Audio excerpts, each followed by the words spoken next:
আজকের আমি আপনাদের জন্য নিয়ে এসেছি রুই মাছের সম্পূর্ণ এক ভিন্ন ধরনের ঝোলের রেসিপি। রুই মাছের ঝোল তো আমরা নিত্যদিনই খেয়ে থাকি, কিন্তু রুই মাছের ঝোলটি একবার এইভাবে বানিয়ে দেখুন। এতে ঝোলের টেস্ট সম্পূর্ণ ভিন্ন আসবে আর খেতে হবে দুর্দান্ত স্বাদের। বাই দ্য ওয়ে, আমি মো আপনাদের সকলকে আমার চ্যানেলে স্বাগত। খুব ইজিলি অল্প সময় এটি তৈরি হয়ে যায়। হাতে যখন অল্প সময় থাকবে তখন একবার এইভাবে রুই মাছের ঝোলটি বানান। এটি তৈরি করার জন্য আমি রুই মাছকে নুন হলুদ মাখিয়ে 10 মিনিট ম্যারিনেট করে রেখে দিয়েছিলাম। গ্যাসে কড়া নিয়ে নিয়েছি, তাতে সর্ষের তেল নিয়ে নিয়েছি। তেল গরম হয়ে যাওয়া পর্যন্ত অপেক্ষা করব। তেল গরম হয়ে গেলে এতে সামান্য পরিমাণে নুন দেব, দিয়ে এটাকে খুব ভালোভাবে স্প্রেড করে দেবো। নুন দিলে মাছ থেকে তেলটা আর ঠিকরাবে কম। এবার এতে আমি এক এক করে মাছগুলোকে দিয়ে দেবো। মাছ দিয়ে মাছটাকে খুব সুন্দর করে লাল করে ভেজে নেবো। আপনাদেরও মাছ ভাজার সময় যদি মাছ খুব ঠিকরায় তাহলে এই ট্রিক্সটি অবশ্যই ফলো করতে পারেন। মাছের তেলে একটুখানি নুন ছড়িয়ে দেবেন, তাতে মাছের তেল কম ঠিকরাবে। এবার একদিকটা ভাজা হয়ে গেলে উল্টে দিয়ে অপর দিকটাকেও ভেজে নেবো। এইভাবে মাছগুলোকে খুব সুন্দর করে লাল করে ভেজে নেবো।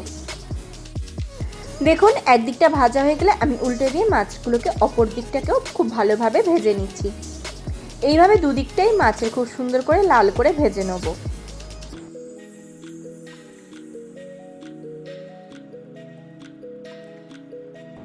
দেখুন, আমি উল্টে পাল্টে খুব সুন্দর করে লাল করে ভেজে নিচ্ছি। খুব সুন্দর করে ভাজা হয়ে গেলে মাছগুলোকে আমি তুলে অন্য পাত্রে রেখে দেবো। দেখুন, মাছগুলোকে ঠিক এইভাবে ভাজতে হবে। এবার মাছগুলো ভাজা হয়ে গেছে, আমি এক এক করে তুলে সাইডে একটা পাত্রে রেখে দেবো। আপনি যদি আমার চ্যানেলে নতুন হন তাহলে আমার চ্যানেলটি সাবস্ক্রাইব করার অনুরোধ রইল। এবার ওই তেলেই আমি দিয়ে দেবো লম্বা লম্বা করে কেটে রাখা আলুগুলোকে আমি কেটে ভালোভাবে ধুয়ে পরিষ্কার করে রেখেছিলাম। দিয়ে আলুগুলোকে খুব সুন্দর করে লাল করে ভেজে নেব। আপনি নতুন হলে আমার চ্যানেলটি অবশ্যই সাবস্ক্রাইব করে নেবেন আর পাশে থাকা বেল আইকনটি অবশ্যই প্রেস করে দেবেন। দেখুন, আমি উল্টে পাল্টে খুব সুন্দর করে আলুগুলোকে লাল করে ভেজে নিয়েছি। আলুটাকে ভাজার জন্য এতে আমি দিয়ে দেবো সামান্য পরিমাণে নুন আর দিয়ে দেবো সামান্য পরিমাণে হলুদ। নুন ও হলুদ দিয়ে নেড়েচেড়ে খুব সুন্দর করে আলুগুলোকে আমি লাল করে ভেজে নেব। দেখুন, আমি খুব সুন্দর করে আলুগুলোকে নেড়েচেড়ে ভেজে নিচ্ছি।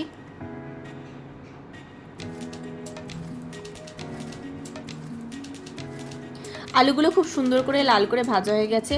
এবার এগুলোকে তুলে আমি সাইডে একটা পাত্রে রেখে দেবো।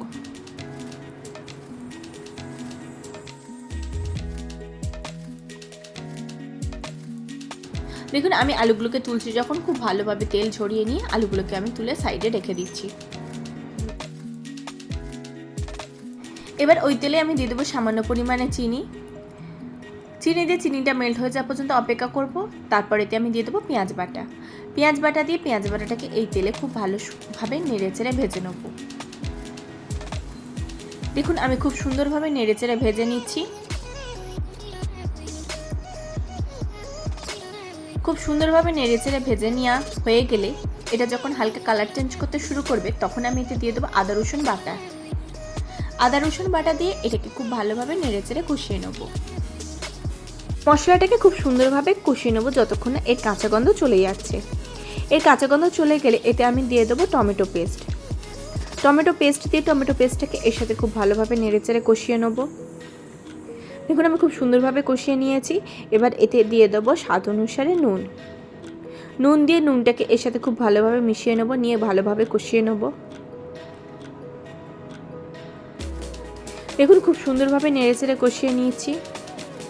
এবার এতে আমি দিয়ে দেবো 1 চামচ হলুদ গুঁড়ো দিয়ে হলুদ গুঁড়োটাকে এর সাথে খুব ভালোভাবে নেড়েচেড়ে নেব।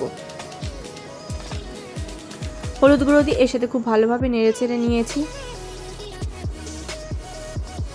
এবার এতে আমি দিয়ে দেবো 1 চামচ লঙ্কা গুঁড়ো দিয়ে লঙ্কা গুঁড়োটাকেও এর সাথে খুব ভালোভাবে নেড়েচেড়ে কষিয়ে নেব। লঙ্কা গুঁড়ো দিয়ে খুব ভালোভাবে নেড়েচেড়ে কষিয়ে নিয়ে এতে আমি দিয়ে দেবো কাশ্মীরি লঙ্কার গুঁড়ো দিয়েও এর সাথে খুব ভালোভাবে নেড়েচেড়ে কষিয়ে নেব।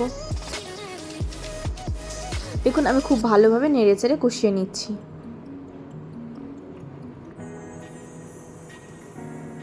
দেখুন আমি 3-4 মিনিট খুব সুন্দরভাবে নেড়েচেড়ে কষিয়ে নিয়েছি।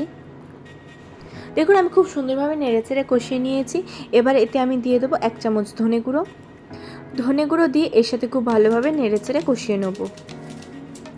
দেখুন আমি 2-3 মিনিট খুব ভালোভাবে নেড়েচেড়ে কষিয়ে নিয়েছি। এবার এতে আমি দিয়ে দেবো 1 চামচ জিরে গুঁড়ো। জিরে ও ধনে দিয়ে মশলাগুলোকে খুব ভালোভাবে এর সাথে কষিয়ে নেব। দেখুন খুব ভালোভাবে নেড়েচেড়ে কষিয়ে নিয়েছি। এবার এতে আমি দিয়ে দেবো সামান্য পরিমাণে জল। জল দিয়ে জলটাকে এর সাথে নেড়েচেড়ে কষিয়ে নেব।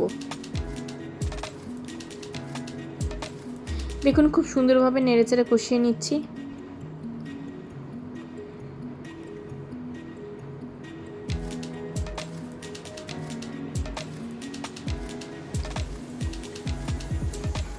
দেখুন খুব সুন্দরভাবে নেড়েচেড়ে কষানো হয়ে গেছে।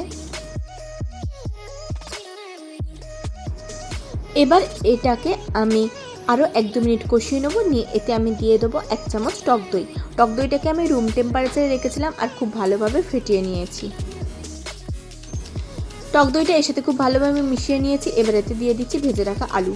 ভেজে রাখা আলুগুলোকে দিয়ে মশলার সাথে খুব ভালোভাবে কষিয়ে নিচ্ছি। এবার দিয়ে দিচ্ছি আমি জল। প্রথমে অল্প পরিমাণে জল দিচ্ছি, দিয়ে মশলাগুলোকে খুব ভালোভাবে নেড়েচেড়ে কষিয়ে নিচ্ছি। দেখুন খুব ভালোভাবে নেড়েচেড়ে কষিয়ে নিয়েছি। এবার এতে আমি দিয়ে দিচ্ছি পরিমাণ মতন জল। আমি প্রথমে অল্প পরিমাণে জল দিচ্ছি। জল দিয়ে খুব ভালোভাবে নেড়েচেড়ে নিয়ে এতে আমি পরিমাণ মতন জল দিয়ে দেবো। আপনারা যেরকম ঝোল খেতে পছন্দ করবেন সেই অনুপাতে জল দেবেন, তবে ঝোলে আলু সিদ্ধ হবে সেটা খেয়াল করে আপনারা জলটা দেবেন। এবার ঝোল বা গ্রেভিটা ফুটে যাওয়া পর্যন্ত অপেক্ষা করব। গ্রেভিটা ফুটে উঠলে এটাকে আমি খুন্তি বা স্প্যাচুলা দিয়ে একটুখানি নেড়েচেড়ে দেবো। দিয়ে এটাকে ঢাকনা চাপা দিয়ে দেবো 7-8 মিনিটের জন্য। 7-8 মিনিট হয়ে গেছে, ঢাকনা সরিয়ে নেব। 7-8 মিনিট পরে ঢাকনা সরিয়ে নিয়েছি। দেখুন কত সুন্দর তেল ছেড়েছে এবং কত সুন্দর গ্রেভিটা এসছে। এবার এটাকে নেড়েচেড়ে দেবো। এবার এতে আমি ভেজে রাখা মাছগুলো এক এক করে দিয়ে দেবো। দেখুন আমি ভেজে রাখা মাছগুলোকে একেবারে দিয়ে দিচ্ছি। আলু সিদ্ধ হয়ে গেলেই আপনারা মাছটা দেবেন। আপনাদের আলু সিদ্ধ হতে যেরকম সময় লাগবে সেই সময়টুকু আপনারা ঢাকনা চাপা দিয়ে সিদ্ধ করে নেবেন। এবার আমি মাছগুলো দিয়ে দিয়েছি, দিয়ে খুব ভালোভাবে নেড়েচেড়ে নিচ্ছি। এবার এতে আমি দিয়ে দিচ্ছি 3-4টে কাঁচা লঙ্কা। কাঁচা লঙ্কাকে আমি চিড়ে দিয়েছি আর দিয়ে দিচ্ছি কিছুটা পরিমাণে ধনেপাতা। ধনেপাতা ও কাঁচা লঙ্কা দিয়ে একটুখানি নেড়েচেড়ে দেবো। ঝোলের সাথে খুব ভালোভাবে এটাকে মিশিয়ে দেবো। প্রসঙ্গত বলে রেখে এই সময় গ্যাসের ফ্লেমটাকে আমি লোতে রেখেছি। এবার এটাকে ঢাকনা চাপা দিয়ে দেবো আরও 2-3 মিনিটের জন্য। 3-4 মিনিট পরে আমি ঢাকনা সরিয়ে নিচ্ছি। দেখুন গ্রেভিটা ফুটতে শুরু করেছে। এবার আমি এটাকে খুব ভালোভাবে নেড়েচেড়ে নিচ্ছি।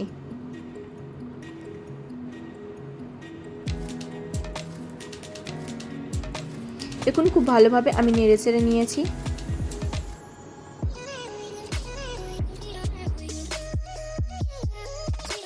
এবার আমি গ্রেভিটাকে হাই ফ্লেমে 2-3 মিনিট ফুটিয়ে নেব। 2-3 মিনিট ফোটানো হয়ে গেলে আমি গ্যাস অফ করে দেবো এবং তৈরি হয়ে যাবে আজকের আমাদের দুর্দান্ত স্বাদে রুই মাছের ঝোল। এবার এটাকে গরম গরম পরিবেশন করে দেবো ভাতের সাথে।